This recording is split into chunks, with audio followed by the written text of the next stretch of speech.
Main man here. Y'all know how I get down. We talking boxing. All right, one thing about modern boxing that I've noticed is that hear certain statements, they're like code words now. And it just lets you know that that fight is not going to happen.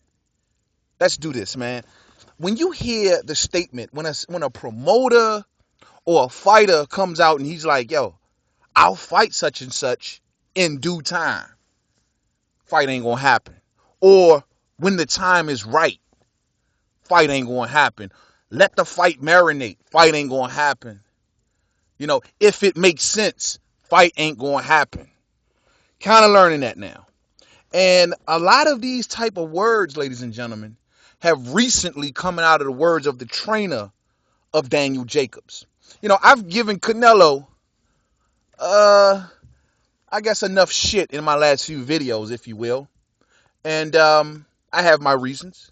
Now it's time to look at Daniel Jacobs. Because the reason I do this is because the WBA stated that if the negotiations with Canelo and Triple G fall through and they can't reach an agreement, then the WBA will force the mandatory bout of Triple G and Daniel Jacobs. We know Daniel Jacobs holds the WBA regular title, and Triple G is the WBA super title.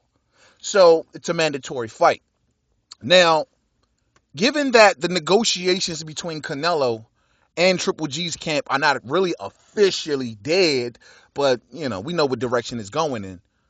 But given that it's not officially dead, we haven't heard nothing from the WBA. We expect to hear something from them in about a week.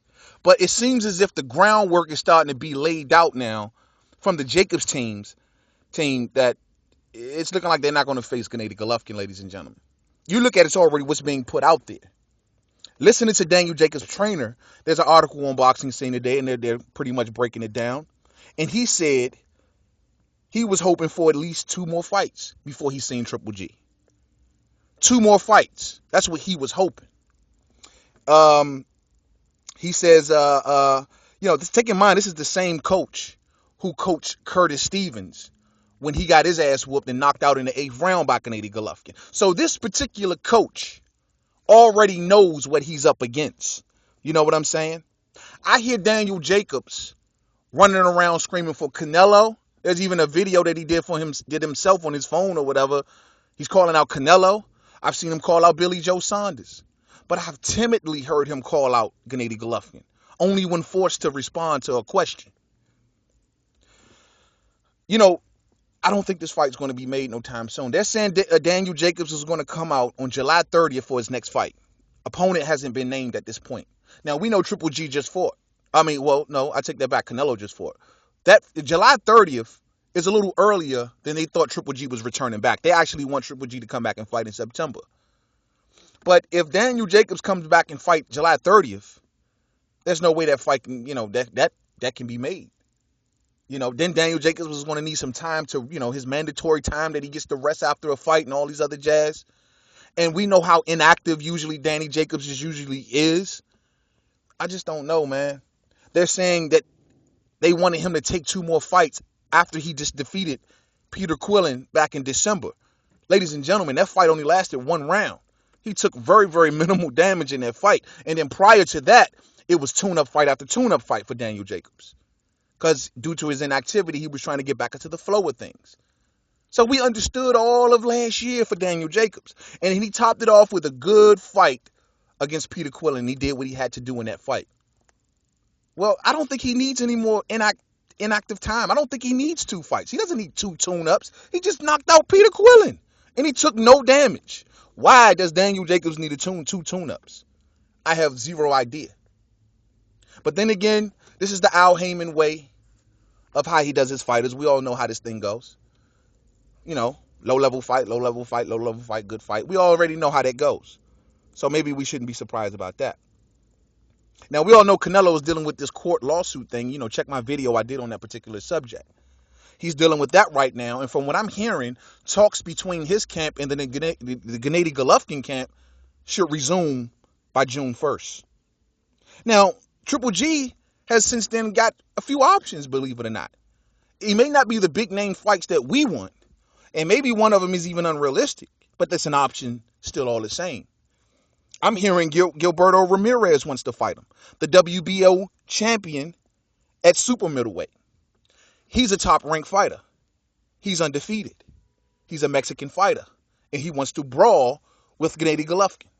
Don't know if Gennady Golovkin is going to leave 160 to go up to 68 to fight the man.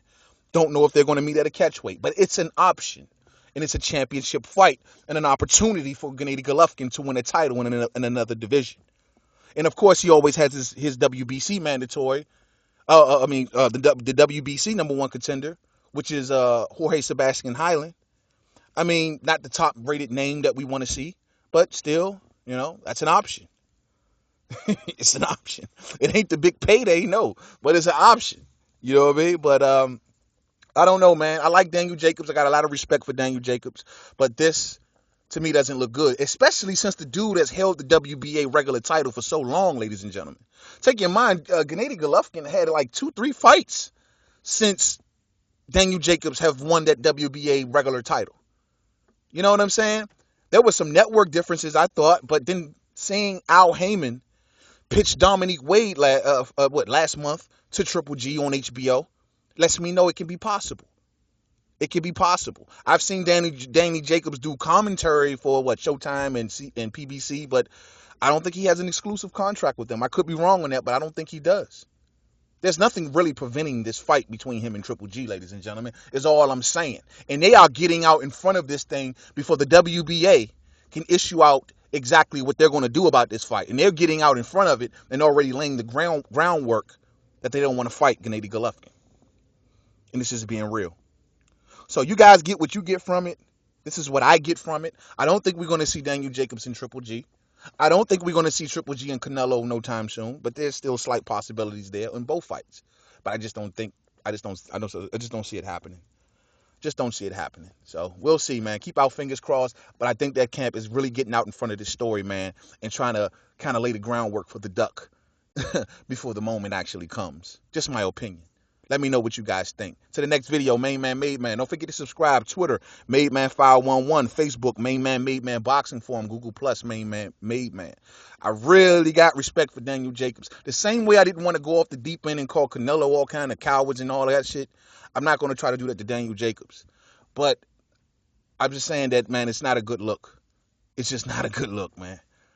Especially when before Quillen, we don't remember the last time that we seen Pyrog, I want to say. I don't know when the last time we seen Daniel Jacobs really get in there with the top level dude. I don't know. To the next video. Peace out.